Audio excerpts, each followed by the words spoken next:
আপনার নাম কি? আমার নাম ঝিনু। আচ্ছা ঝিনুক, আপনার কি কোনো এক্স ছিল? হ্যাঁ ছিল। আচ্ছা ঠিক আছে, আপনাকে একটা ডেয়ার দিয়ে পূরণ করতে পারবেন? জি, ট্রাই করা যায়। আপনি আপনার এক্সকে কল করবেন, কল করে বলবেন যে আমি তোমাকে না বলে তোমার মানি ব্যাগ থেকে 100 টাকা নিয়েছিলাম, এই কারণে সরি, এখন আমাকে মাফ করে দাও। আচ্ছা ঠিক আছে, কল করছি। আচ্ছা। হ্যালো, হ্যালো, হ্যাঁ কে? আমি ঝিনু। কোন জিনু? তোমার এক্স, তোমার এক্স। ও আচ্ছা, হ্যাঁ কি বলো, কি সমস্যা? এতদিন পর? আসলে সরি। মানে তুমি কি সরি বলার মানে কি? আমার জীবনটা তুমি 10 লাখ করে একবার আবার সরি বলে তুমি আবার কাম ব্যাক করতে চাইবা, এটা আমি মেনে নেব? না, অ্যাকচুয়ালি ওটার জন্য না, তা কিসের জন্য? আসলে সরি।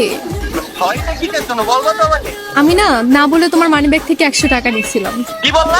100 টাকা এখনই ফেরত দিবা তুমি? তুমি আমার মানি ব্যাগ থেকে 100 টাকা নিছো কি করে? তুমি তো কম খাও নাই, আজকে থেকে তো আমার একদম সবকিছু খেয়ে ফেলতো। আমার জীবনটা তুমি খেয়ে ফেলতো, আমার 100 টাকা আমার দিতো, তুমি আমার এই নাম্বারে এখনই তুমি আমার 100 টাকা পাঠিয়ে দাও।